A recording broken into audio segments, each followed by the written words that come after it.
मुंबई के बोईसर इलाके में एक परिवार रहता है और उस परिवार में एक बेटी है, 22 साल की एक लड़की, जिसका नाम है सदिच्छा साने। सदिच्छा साने 29 नवंबर 2021 को मुंबई के अपने घर से सुबह तकरीबन 9 साढ़े 9 बजे निकलती है। इस रोज़ उसे मुंबई के जेजे हॉस्पिटल जाना है, क्योंकि जेजे हॉस्पिटल में उसके प्रीलिम्स के एग्ज़ाम हैं जिसमें उसे शामिल होना है। तो घर से सुबह जब वो तैयार होकर निकलती है तो घर वालों को बताती है कि वो एग्ज़ाम देने जा रही है और घर वाले उसे विश करते हैं, बेस्ट ऑफ लक, और वो लड़की अपने घर से निकल जाती है। इसके बाद वो कहाँ जाती है, किससे मिलती है, घर वालों को कुछ पता नहीं चलता है और वो फिर 29 की रात को भी लौटकर नहीं आती, फिर 30 को भी नहीं आती और फिर उसकी गुमशुदगी जो है एक अंतहीन रहस्य बनकर रह जाती है। घर वाले जब 29 की रात को उनकी बेटी नहीं आती है तो वो बहुत परेशान होते हैं, मोबाइल पर फ़ोन करते हैं, लेकिन मोबाइल स्विच ऑफ आता है और तब अगले दिन यानी 30 तारीख को घर वाले बोईसर पुलिस थाने में अपनी बेटी की गुमशुदगी के लिए शिकायत दर्ज करवाते हैं। और जैसा कि आमतौर पर गुमशुदगी के मामलों में होता है, पुलिस इस मामले पर भी कुंडली मारकर बैठ जाती है और तफ्तीश 1 इंच भी आगे नहीं बढ़ती। सदिच्छा जो लड़की है जो गायब हुई है, उसके बारे में और उसके परिवार वालों के बारे में मैं आपको बताना चाहता हूं, उसके बाद हम ये कहानी आगे बढ़ाएंगे। सदिच्छा के पिता का नाम है मनीष साने और मनीष के अलावा उनकी बीवी भी घर में है, यानी सदिच्छा की माँ, और मनीष की 80 साल की बुजुर्ग माताजी यानी सदिच्छा की दादी भी उनके फैमिली में हैं। यानी ये 4 लोगों का परिवार है और जो एक खुशहाल परिवार है, किसी बात की कोई दिक्कत नहीं है। और सदिच्छा जो है वो MBBS की पढ़ाई कर रही है। अब सदिच्छा तो गायब हो गई। गायब होने के बाद उन्होंने पुलिस में कंप्लेंट की, लेकिन पुलिस ने कोई सुनवाई नहीं की। बोईसर पुलिस ने शुरुआती दिनों में उसे ढूंढने में कोई ज़्यादा दिलचस्पी नहीं दिखाई। हार कर जो पिता हैं मनीष साने, वो मुंबई में एक BJP की लीडर हैं जिनका नाम है चित्रा वाघ। वो चित्रा वाघ से जाकर मिलते हैं और उनसे गुजारिश करते हैं कि उनकी बेटी गायब है, उसे ढूंढने में मदद कीजिए। तो चित्रा वाघ जो है एक नेता होने के नाते उनकी मदद करती हैं और मदद करने के बाद जब वो पुलिस से कहती हैं तो पुलिस तकरीबन 1 महीने बाद जाकर 10 दिसंबर 2021 को उस लड़की की गुमशुदगी की रिपोर्ट दर्ज करती है और इसी के साथ इस मामले का फॉर्मल इन्वेस्टिगेशन शुरू होता है।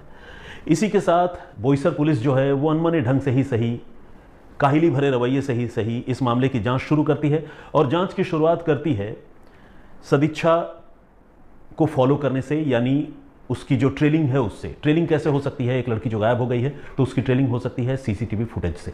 सदिच्छा कब घर से निकली, कहाँ गई, अगर उसने कोई पब्लिक कन्वेंस का इस्तेमाल किया तो कौन सा पब्लिक कन्वेंस उसने लिया, कहाँ पर उतरी, किससे मिली, ये सारी चीज़ें जो है पुलिस CCTV फुटेज के जरिए ट्रैक करने का फैसला करती है। और इस कोशिश में पुलिस को कई बातें पता भी चलती हैं। ये पता चलता है कि सदिच्छा जो है वो विरार रेलवे स्टेशन से एक ट्रेन पर बैठती है और बैठने के बाद वो अंधेरी में उतर जाती है और ये वक्त है सुबह का, वही तकरीबन 10 साढ़े 10 बजे के आसपास। अंधेरी में उतरने के बाद वो फिर से एक और ट्रेन पर सवार होती है और इस ट्रेन से वो बांद्रा तक का सफ़र पूरा करती है। यानी विरार से अंधेरी, अंधेरी में ट्रेन चेंज करके बांद्रा, बांद्रा में वो ट्रेन से उतरती है और ट्रेन से उतरने के बाद वो एक ऑटो रिक्शा में बैठकर कहीं जाती हुई दिखाई देती है। और ये सारा ट्रेल जो है वो CCTV का, वो पुलिस को एक एविडेंस के तौर पर, एक फुटेज के तौर पर पुलिस को मिल जाता है, पुलिस के हाथ लगता है। अब उस ऑटो को जब पुलिस फॉलो करती है CCTV के सहारे से तो पता चलता है कि वो ऑटो बांद्रा में बैंड स्टैंड की तरफ गई है और बैंड स्टैंड में सी बीच की तरफ, यानी जो समंदर का किनारा है, सी बीच की तरफ जो है वो ऑटो में बैठकर सदिच्छा जाती हुई दिखाई देती है। और इसके बाद सदिच्छा, इस तरह के एविडेंस पुलिस को मिलते हैं कि इसके बाद सदिच्छा जो है वो उसी बैंड स्टैंड में जो सी बीच है वहाँ पर उतर जाती है ऑटो से और ऑटो वाला वहाँ से आगे निकल जाता है। पुलिस इस मामले की जांच करते हुए CCTV फुटेज के सहारे इतनी बातें तो पता लगा लेती है और इस इन्वेस्टिगेशन से ये भी बात साफ होती है कि उसकी जो लास्ट लोकेशन है वो बांद्रा का बैंड स्टैंड ही है, बैंड स्टैंड बीच ही है। इसके बाद पुलिस इसको रिकन्फर्म करने के लिए उसके मोबाइल फ़ोन को सर्विलांस पर लेती है, लेकिन चूंकि मोबाइल फ़ोन स्विच ऑफ है तो उसकी CDR निकालती है और जो सर्विस प्रोवाइडर है उससे ये जानने समझने की कोशिश करती है पुलिस कि 29 नवंबर को सदिच्छा अपने घर से निकलने के बाद किन किन जगहों पर ट्रैवल कर रही थी और बांद्रा बैंड स्टैंड के बाद वो कहाँ गई। तो पुलिस ने जब मोबाइल फ़ोन की लोकेशन को ट्रैक किया तो उसे पता चला कि वो वाकई विरार से होते हुए अंधेरी, अंधेरी से बांद्रा, बांद्रा से बैंड स्टैंड, और बैंड स्टैंड में फिर दिन भर उसका मोबाइल फ़ोन एक्टिव रहता है और रात के तकरीबन 3 बजे तक उसके मोबाइल फ़ोन को पुलिस बांद्रा के बैंड स्टैंड में ही एक्टिव हालत में पाती है। कहने का मतलब ये कि वो अपने घर से निकलने के बाद बांद्रा जाती है और बैंड स्टैंड में ही दिन भर रहती है और देर रात तक रहती है। एक ध्यान देने वाली बात यह है कि प्रीलिम्स का एग्ज़ाम है, लेकिन उसने एग्ज़ाम देने के लिए जो है वो जे हॉस्पिटल नहीं जाती, बल्कि दिन भर सी बीच के आसपास ही वो घूमती रहती है। ये अपने आप में एक अजीब बात है और रहस्यमयी बात भी है। एक स्टूडेंट जो MBBS परसू कर रही हो, पढ़ रही हो, अगर वो एग्ज़ाम देने की जगह सी बीच जाकर घूम रही है और देर रात तक वहाँ रह रही है, घर वालों से बात नहीं कर रही है, तो इसके पीछे क्या रहस्य है, ये अपने आप में एक इम्पॉर्टेंट बात है। अब इतना सब कुछ तो पुलिस पता लगा लेती है, लेकिन बांद्रा बैंड स्टैंड के बाद वो लड़की कहाँ गई ये कोई नहीं जानता है। और बोईसर की पुलिस इस मामले की छानबीन करके, जांच करके थक चुकी होती है और उसके बाद इस मामले की जांच बांद्रा पुलिस के हवाले कर दी जाती है। बांद्रा पुलिस भी इस मामले की तफ्तीश शुरू करती है, लेकिन बहुत ज़्यादा आगे नहीं बढ़ पाती और वो भी अपनी तफ्तीश जो है उसी बैंड स्टैंड के इलाके तक ले जा सकती है और उसके आगे वो नहीं बढ़ पाती। फाइनली इस मामले की जांच मुंबई पुलिस के क्राइम ब्रांच के हवाले की जाती है और क्राइम ब्रांच यूनिट 9 को ये केस सौंपा जाता है। अब यूनिट 9 की पुलिस जो है वो इस मामले की तफ्तीश शुरू करती है और बांद्रा बैंड स्टैंड के लोकेशन पर ही उसका पूरा फोकस होता है, क्योंकि एक बात तो साफ है कि उसके घर से वो निकलने के बाद बांद्रा बैंड स्टैंड तक आई थी। ये सारी चीज़ें अब तक की तफ्तीश में साफ हो चुकी हैं, तो इसीलिए दूसरे कहीं जाने और दूसरे कहीं इन्वेस्टिगेशन करने का कोई मतलब नहीं बनता। तो क्राइम ब्रांच अब पूरा फोकस जो है बैंड स्टैंड और सी बीच के आसपास ही अपना रखती है और अपने मुखबिरों से, अलग अलग लोगों से वो बातचीत करती है। और बातचीत करते करते, अलग अलग लोगों से पूछते पूछते महीने दर महीने लंबा वक्त गुजरता जाता है और इसके बाद पुलिस को आज से कुछ महीने पहले इस केस में एक इंसान के बारे में, एक किरदार के बारे में पता चलता है। यह किरदार कौन है? यह किरदार है मिट्ठू सिंह। मिट्ठू सिंह तकरीबन 35 साल की उम्र का एक शख्स है जो बांद्रा के बैंड स्टैंड में उस रोज़ सी बीच पर मौजूद था और ये समंदर के किनारे लाइफ गार्ड के तौर पर तैनात था। उस रोज़ उसकी लाइफ गार्ड के तौर पर वहीं बैंड स्टैंड के बीच पर ड्यूटी थी। पुलिस को यह पता चलता है कि 29 नवंबर की रात को ये लड़की मिट्ठू सिंह के साथ वहाँ बैंड स्टैंड बीच पर देखी गई थी और कई ऐसे चश्मदीद थे जिन्होंने मिट्ठू सिंह को सदिच्छा के साथ बात करते हुए, घुलते मिलते हुए देखा था और इन चश्मदीदों ने पुलिस को ये बात बताई थी। कुछ मुखबिरों से भी पुलिस को ये बात पता चली और इसके बाद पुलिस ने मिट्ठू सिंह के बारे में और ज़्यादा जानकारी जुटाने की शुरुआत की। जब जानकारी पुलिस ने जुटाई तो पुलिस को पता चला कि मिट्ठू सिंह वाकई उस रोज़ न सिर्फ सदिच्छा से मिला, बल्कि सदिच्छा के साथ रात को तकरीबन 3 साढ़े 3 बजे तक वो बात करता रहा और उसने उस लड़की के साथ अपने मोबाइल फ़ोन से कुछ सेल्फीज़ भी क्लिक किए थे। यानी उस लड़की के साथ मिट्ठू की मुलाकात हुई थी और मुलाकात के साथ साथ दोस्ती भी हो गई थी। पुलिस को मिट्ठू सिंह के बारे में जब ये जानकारी मिली तो पुलिस ने मिट्ठू सिंह को उठा लिया। उठाने के बाद उससे पूछताछ की और उससे पूछा कि सदिच्छा कहाँ गई, आखिरी बार तुम उसके साथ थे, तुमने उसके साथ सेल्फी भी ली, क्या मामला है, अगर तुमने सदिच्छा को कहीं गायब किया है या उसकी जान ली है या उसके साथ कोई हादसा हुआ है तो हमें बताओ। मगर मिट्ठू सिंह ने हर बार पुलिस की पूछताछ में यही जवाब दिया कि वो सदिच्छा को जानता तो ज़रूर है और जानता भी उसी दिन से है जिस दिन उसकी सदिच्छा से मुलाकात हुई थी। इससे पहले वो कभी नहीं मिले और उस रोज़ सदिच्छा के साथ वो देर रात तक बातचीत करता रहा, लेकिन इसके बाद रात को वो अपने घर चला गया। जब उसकी ड्यूटी का टाइम ओवर हो गया उसके बाद वो देर रात को अपने घर चला गया और सदिच्छा भी जो है लास्ट टाइम उससे जो मिली उसका लोकेशन बांद्रा बैंड स्टैंड ही था। वो सदिच्छा कहाँ गई उसे इसके बारे में कोई जानकारी नहीं है। मिट्ठू सिंह ने सबूत के तौर पर एक एविडेंस भी दिखाया, एक प्रूफ भी दिखाया, जिसमें उसने बताया कि उसने घर जाने के बाद 30 नवंबर को अपने फेसबुक से सदिच्छा को एक फ्रेंड रिक्वेस्ट भी भेजी थी, लेकिन वो फ्रेंड रिक्वेस्ट जो है सदिच्छा ने कबूल नहीं की थी और ये फ्रेंड रिक्वेस्ट भेजना मिट्ठू सिंह के मुताबिक इस बात का एविडेंस है कि वो घर आ गया था और सदिच्छा को वहीं बैंड स्टैंड पर छोड़ कर आया था। इससे आगे और इससे ज़्यादा वो कुछ नहीं जानता है।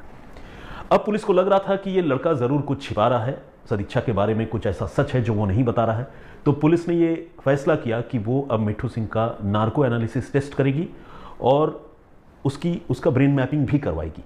आप नार्को एनालिसिस टेस्ट और ब्रेन मैपिंग के बारे में कई बार जान चुके हैं। ब्रेन मैपिंग में बेसिकली इंसान के दिमाग में कोई सवाल पूछने पर जिस तरह के रिएक्शंस होते हैं, उन रिएक्शंस को मॉनिटर करने का एक टेक्निकल सिस्टम है जिसमें कुछ सेंसर्स इंसान के सिर में फिट कर दिए जाते हैं और ये फॉरेंसिक इन्वेस्टिगेशन का एक तरीका है। ठीक इसी तरह से नार्को एनालिसिस टेस्ट में भी कंट्रोल्ड सिचुएशन में साइकोट्रोपिक ड्रग जो है वो सब्जेक्ट को यानी किसी भी इंसान को दिया जाता है और जब वो अर्ध बेहोशी की हालत में होता है तो उससे पूछताछ करके किसी भी विशेष घटनाक्रम के बारे में राज उगलवाने की, जानने की कोशिश की जाती है। तो कोर्ट से इजाज़त लेकर मुंबई पुलिस की क्राइम ब्रांच मिट्ठू सिंह का नार्को एनालिसिस और ब्रेन मैपिंग टेस्ट करवाती है। लेकिन मिट्ठू सिंह इतने सख्त कसौटी में कसे जाने के बावजूद, इतने सारे टेस्ट से गुजरने और इतने लंबे इंटरोगेशन के बावजूद मिट्ठू सिंह से सदिच्छा की गुमशुदगी के बारे में पुलिस कोई खास राज नहीं उगलवा पाती है। पुलिस को कुछ ज़्यादा उसके बारे में पता नहीं चल पाता है और इस तरह कई महीने का वक्त और गुजर जाता है और तब आता है वक्त जनवरी महीने का, इस साल के जनवरी महीने का। और इसी साल के जनवरी महीने में, यानी जब वो लड़की गायब हुई थी, गुम हुई थी, उसके 14 महीने बाद क्राइम ब्रांच फाइनली उसी मिट्ठू सिंह को गिरफ्तार करती है और मिट्ठू सिंह के साथ साथ पुलिस उसके एक साथी जब्बार अंसारी को भी पकड़ती है। मिट्ठू सिंह पर क्राइम ब्रांच ये इल्ज़ाम लगाती है कि मिट्ठू सिंह ने सदिच्छा का कत्ल कर दिया है और कत्ल करने के बाद सबूत मिटाने में उसके दोस्त, उसके साथी जब्बार सिंह ने मिट्ठू की मदद की थी और इसी जुर्म में पुलिस मिट्ठू और जब्बार दोनों को गिरफ्तार करती है। पुलिस ये बताती है कि उसके पास ऐसे चश्मदीद और ऐसे लोग मौजूद हैं जिन्होंने मिट्ठू को आखिरी बार सदिच्छा के पीछे पीछे सी बीच पर बैंड स्टैंड में समंदर की लहरों की तरफ चट्टानों के बीच से होते हुए जाते हुए देखा था। और इसके बाद मिट्ठू सिंह तो वापस आ गया, लेकिन वो लड़की जो है समंदर की तरफ से वापस आती हुई नहीं दिखाई दी और ये इस बात का एविडेंस है कि मिट्ठू सिंह के पीछा करने के बाद सदिच्छा कहीं समंदर में ही गायब हो गई और उसकी मौत हो गई। और अब जब हमने मिट्ठू सिंह को गिरफ्तार कर लिया है और उससे पूछताछ की है तो उसने सदिच्छा का कत्ल करने की बात कबूल की है। हालांकि इससे पहले मिट्ठू सिंह ने अपने बयान में ये बताया था कि सदिच्छा उस रोज़ बैंडस्टैंड सी बीच की तरफ आने के बाद समंदर की तरफ जा ज़रूर रही थी और वो काफ़ी दूर आगे निकल गई थी। चूंकि लाइफ गार्ड के तौर पर इसकी वहाँ पर ड्यूटी थी तो उसने उस रोज़ सदिच्छा को पीछे से पकड़ लिया था और उसे रोकने की भी कोशिश की थी। तब सदिच्छा ने कथित तौर पर उससे ये कहा था कि वो खुदकुशी करने नहीं जा रही है, इसलिए उसे रोकने टोकने या पकड़ने की ज़रूरत नहीं है। और बाद में सदिच्छा के साथ वो देर तक वहीं सी बीच में बैठकर बात भी कर रहा था और वहाँ उसने सेल्फी भी ली थी। तो ये तो मिट्ठू सिंह की कहानी है जो उसने पुलिस को सुनाई थी। लेकिन पुलिस का ये कहना है कि आखिरी बार वो लड़की सी बीच की तरफ, समंदर की तरफ ही गई थी और मिट्ठू सिंह उसका पीछा कर रहा था। मिट्ठू सिंह बाद में वापस आ गया लेकिन वो लड़की वापस नहीं आई और ये इस बात का प्रमाण है कि मिट्ठू ने ही सदिच्छा की हत्या की है। लेकिन यहाँ बात सिर्फ हत्या करने की नहीं है। हत्या करने के बाद मिट्ठू सिंह ने जो बात पुलिस को बताई वो और चौंकाने वाली है। हालांकि मिट्ठू सिंह का ये जो एक्सेप्टेंस है, ये जो कबूलनामा है, वो मिट्ठू सिंह ने डायरेक्ट मीडिया को या किसी और को नहीं बताया है, बल्कि पुलिस इस बात को बता रही है। क्राइम ब्रांच का ये कहना है कि मिट्ठू सिंह ने न सिर्फ उस रात सदिच्छा की हत्या की, बल्कि हत्या करने के बाद उसने खुद लाइफ जैकेट पहनी और सदिच्छा की लाश को लेकर वो समंदर में तैरता हुआ तकरीबन 150 मीटर आगे, समंदर के किनारे से अंदर 150 मीटर आगे गया और उसने लड़की की लाश, सदिच्छा की लाश, वहीं समंदर में 150 मीटर दूर जाकर गहरे पानी में फेंक दी और फिर वहाँ से खुद तैरता हुआ वापस आ गया और वापस आने के बाद वो अपने घर चला गया। और इस तरह मिट्ठू सिंह ने न सिर्फ सदिच्छा की हत्या की बल्कि उसकी लाश को भी ठिकाने लगाया और वो भी समंदर के 150 मीटर अंदर। और इस मामले का खुलासा पुलिस ने किया 14 महीनों के बाद। ये तरीका कुछ कुछ वैसा ही है, आप लोगों को याद आ रहा होगा जिस तरह से आतंकी ओसामा बिन लादेन को उसकी हत्या करने के बाद, मतलब उसे एक एनकाउंटर में मार गिराने के बाद अमेरिकी नेवी सील ने समंदर में दफना दिया था ताकि किसी को उसके बारे में पता न चले और कोई उसकी डेड बॉडी रिकवर न कर सके। मिट्ठू सिंह ने जिस तरह से इस लड़की की हत्या की, अगर मैं पुलिस की कहानी पर यकीन करूं, तो उसके बाद हत्या करने के बाद उसने कुछ उसी तरीके से इसकी लाश को डीप इनसाइड सी, गहरे समंदर में अंदर की तरफ ले जाकर फेंक दिया था और उसके बाद किसी को सदिच्छा के बारे में कोई जानकारी नहीं मिली। अब ये कहानी अगर पुलिस की तफ्तीश की बात करें तो ये क्लियर हो गई। वो कहानी ये है कि लड़की अपने घर से निकली, समंदर के किनारे गई, वहाँ एक लाइफ गार्ड मिला, उससे उसकी दोस्ती हुई और लाइफ गार्ड ने इसी दोस्ती के बाद अचानक धोखे से उस लड़की की हत्या कर दी और हत्या करने के बाद उसकी लाश समंदर में फेंक दी। लेकिन सबसे बड़ा सवाल यह उठता है कि इस आदमी ने सदिच्छा की हत्या क्यों की। और आपको बताऊं, मुंबई पुलिस की क्राइम ब्रांच जिसने मिट्ठू सिंह को और उसके साथी जब्बार को पकड़ा है, उसके पास भी इस सवाल का कोई जवाब नहीं है कि सदिच्छा की हत्या का मोटिव यानी कत्ल का मकसद क्या था, हत्या कैसे की। मिट्ठू सिंह गिरफ्त में है, narco analysis, brain mapping, interrogation सब कुछ हो चुका है। चश्मदीद मौजूद हैं जो बता रहे हैं कि मिट्ठू सिंह के साथ उन्होंने सदिच्छा को देखा था आखिरी बार, लेकिन हत्या कैसे की इसका जवाब भी पुलिस के पास नहीं है। और तो और सदिच्छा जिंदा है या मर गई ये भी प्रूव करने के लिए पुलिस के पास अब तक की तफ्तीश में कोई एविडेंस नहीं है, क्योंकि सदिच्छा की लाश पुलिस अब तक बरामद नहीं कर सकी है। और अगर वाकई सदिच्छा की हत्या 29 नवंबर 2021 को हुई है और आज हम 2023 जनवरी में सदिच्छा के कत्ल के बारे में बात कर रहे हैं, तो आप समझिए कि समंदर के अंदर तकरीबन 14 महीने पहले अगर कोई लाश फेंकी गई है तो क्या उसका कोई भी हिस्सा अभी बचा होगा। मेरे हिसाब से तो शायद ये लाश बरामद नहीं हो पाएगी, क्योंकि उस लाश को अगर वाकई मिट्ठू सिंह ने समंदर के अंदर उसी तरह से फेंका है तो समंदर में जो मछलियां, जो जानवर होते हैं वो लाश को चट कर गए होंगे, खा गए होंगे। फिर वो खारा पानी जो है अपने आप में किसी इंसान की लाश कितने दिनों तक वहाँ रह सकती है, ये अपने आप में एक बड़ा सवाल है। तो अगर सदिच्छा का कत्ल हुआ तो उसकी लाश कहाँ है, अगर सदिच्छा का कत्ल हुआ तो कत्ल करने के पीछे का मकसद क्या है, अगर सदिच्छा का कत्ल हुआ तो कत्ल कैसे हुआ, ये बहुत बड़ा सवाल है। साथ ही सवाल ये भी है कि अगर मिट्ठू ने वाकई सदिच्छा का कत्ल किया तो अगले दिन उसने सदिच्छा को फ्रेंड रिक्वेस्ट क्यों भेजी। क्या उस लड़की का कत्ल करने के बाद अपने हक में, अपनी बेगुनाही के हक में कोई दलील तैयार करने के लिए उस आदमी ने सदिच्छा को फेसबुक पर फ्रेंड रिक्वेस्ट भेजी थी, ये भी एक बड़ा सवाल है। या ये हो सकता है कि सदिच्छा का उसने कत्ल न किया हो और अपने इनोसेंस में या बेगुनाही में ही उसने सदिच्छा से, चूंकि बीती रात दोस्ती हुई थी, सेल्फीज वगैरह लिए थे, उसने फ्रेंड रिक्वेस्ट भेजी, ये भी एक बात है। लेकिन ये तो कत्ल वाली बात है। इस पूरे घटनाक्रम में कुछ चीज़ें ऐसी हैं जो मुझे व्यक्तिगत तौर पर ऐसा सोचने के लिए मजबूर करती है कि शायद सदिच्छा ने खुदकुशी की हो। अगर कोई लड़की जिसका इम्तहान है वो इम्तहान के रोज़ इम्तहान देने के लिए एग्जामिनेशन सेंटर में नहीं जाती है तो वो किन हालात में ऐसा करेगी। आमतौर पर लोग अपने स्टडीज़ को लेकर बहुत सिंसियर होते हैं और ख़ासकर जब MBBS जैसी पढ़ाई कोई कर रहा हो तो वो ऑब्वियसली एक सीरियस और सिंसियर लड़की होगी। लेकिन अगर वो एग्जामिनेशन सेंटर जाने की जगह सीधे सी बीच पहुंच जाती है, दोपहर को उसे प्रीलिम्स के एग्ज़ाम में भाग लेना था, तो सवाल उठता है कि उसने ऐसा क्यों किया। कहीं ऐसा तो नहीं कि अपने इम्तहान की तैयारी वो सही तरीके से नहीं कर पाई थी, और कहीं ऐसा तो नहीं कि वो वाकई समंदर में, सी बीच में जाकर समंदर में डूब कर जान देना चाहती थी। कहीं ऐसा तो नहीं कि ये जो मिट्ठू सिंह लाइफ गार्ड है उसने वाकई उसे बचाने की कोशिश की और उसके बाद उसकी और सदिच्छा की दोस्ती हो गई, देर रात तक वो बातें करते रहे, जिसके एविडेंस तो खैर लोगों के पास है, सेल्फी भी है मिट्ठू सिंह के पास। तो ये चीज़ें इंडिकेट करती हैं कि शायद सदिच्छा ने खुदकुशी करने की कोशिश की हो। एक बार मिट्ठू ने उसे बचाया हो, लेकिन उसके बाद फिर दोबारा जब मिट्ठू और वो अलग हुए हों तो फिर उसने जाकर अपनी जान दे दी हो, ऐसा भी हो सकता है। ये कुछ ऐसे सवाल हैं जो मेरे दिमाग में आ रहे हैं। हालांकि मैं ऑब्वियसली सीन ऑफ क्राइम में भी नहीं था और नहीं मैंने किसी किरदार से कोई बातचीत की। ये सवाल इसलिए भी आ रहे हैं क्योंकि कत्ल का कोई मोटिव मुलजिमों के गिरफ्तार होने के बावजूद पुलिस नहीं बता पा रही है। सवाल यह भी उठता है कि जब्बार ने लाश निपटाने में कैसे मिट्ठू की मदद की, इसके बारे में भी पुलिस ने कोई क्लियर कट तरीके से अब तक कोई जानकारी नहीं दी है। और ये सारी बातें ये इंडिकेट करती हैं कि ये मामला सुलझने के बावजूद अब तक अनसुलझा है। पुलिस बेशक कह रही हो कि सदिच्छा का कत्ल आज से 14 महीने पहले हो गया और उसकी लाश समंदर में ही फेंक दी गई, दफना दी गई, लेकिन इतना कहने के बावजूद इस मामले को लेकर पुलिस के पास कोई बहुत कन्विंसिंग थ्योरीज नहीं है, कोई मोटिव या कोई वजह भी नहीं है। तो आज की कहानी यहीं तक। एक तरह से ये अनसॉल्व मर्डर मिस्ट्री या अनसॉल्व केस ऑफ डिसअपियरेंस यानी गुमशुदगी का या कत्ल का अनसुलझा मामला है। आप लोगों की इस पूरे घटनाक्रम पर क्या राय है, आप क्या सोचते हैं, लड़की के साथ क्या हुआ होगा। मिट्ठू सिंह को अगर पुलिस ने गिरफ्तार कर लिया, जिसे वो प्राइम सस्पेक्ट और एक्यूज्ड बता रही है, तो फिर पुलिस कत्ल का मोटिव क्यों नहीं बता पा रही है।